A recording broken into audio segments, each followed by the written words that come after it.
प्यारे दोस्तों और भाइयों, अस्सलामु अलैकुम वरहमतुल्लाहि वबरकातुहू। प्यारे दोस्तों, जो अभी आप बिल्डिंग देख रहे हैं, ये शाही किले की दीवान आम की बिल्डिंग है और यह तकरीबन 57 मीटर चौड़ी, 18 मीटर लंबी और 10 मीटर ऊंची है। और ये 1631 में तमीर किया शाहजहां बादशाह ने इसकी तमीर शुरू हुई और 1633 में ख़त्म हुई। उसके बाद जब बरतानवी दौर आया तो इसको ख़त्म कर दिया गया, इस बिल्डिंग को। इसकी जगह दूसरे कमरे बनाए गए।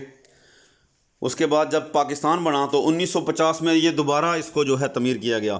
तो ये आप देख रहे हैं अभी जो तोपें पड़ी हुई हैं, ये मुगलिया फ़ौज की तोपें हैं जो बरतानवी फ़ौज के ख़िलाफ़ इस्तेमाल होती थी। तो यहाँ पे अभी ये एक हमारे कल्चर का हिस्सा है। तो ये शाही किले के अंदर अभी भी लगी हुई हैं। ये देखें अभी इसके अंदर कितना ज़बरदस्त बनाया गया है इस किले को। तो ये बाद में तमीर हुआ है। तो ये हमारे फ़नून लतीफ़ा का एक बहुत बड़ा हिस्सा है मुगलिया दौर का, जो हमें याद दहानी कराता है कि 1000 साल मुग़लों की हुकूमत रही है बर-ए-सग़ीर के ऊपर।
बादशाह हुजूर लेटे हैं।